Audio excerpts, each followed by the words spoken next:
संसदेच्या विशेष अधिवेशनासह अर्थसंकल्पीय अधिवेशनाचं कामकाज आज अनिश्चित काळासाठी संस्थगित करण्यात आलं। तत्पूर्वी लोकसभेमध्ये अध्यक्ष ओम बिर्ला यांनी लोकसभेच्या कामकाजाचा आढावा सादर केला।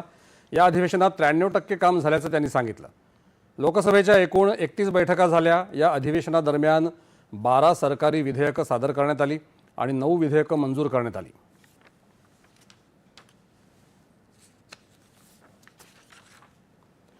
यामध्ये वित्त विधेयक 2026, दिवाळखोरी आणि नादारी संहिता सुधारणा विधेयक 2025, आंध्र प्रदेश पुनर्रचना सुधारणा विधेयक 2026, जनविश्वास तरतुदींमधील सुधारणा विधेयक 2026 आणि केंद्रीय सशस्त्र पोलीस दल सामान्य प्रशासन विधेयक 2026 यांचा समावेश आहे।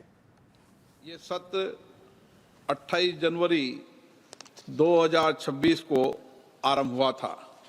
इस सत्र में हमने 31 बैठकें की जो लगभग 151 घंटे और 42 मिनट तक चली।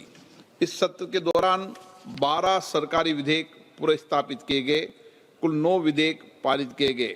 माननीय सदस्य, आपके सहयोग से लोकसभा में इस सत्र की कार्य उत्पादकता 93% रही। या अधिवेशन काळात राज्यसभेचं सभागृह 157 तासांहून अधिक काळ चाललं आणि 110% कामकाज झालं अशी माहिती राज्यसभेचे सभापती उपराष्ट्रपती CP राधाकृष्णन यांनी दिली। अधिवेशनादरम्यान पंतप्रधान नरेंद्र मोदी यांनी पश्चिम आशियात सुरू असलेल्या संघर्षावर आणि भारतासमोरील विशेषतः ऊर्जेची गरज भागवण्यासंदर्भातील आव्हानांवर निवेदन केलं।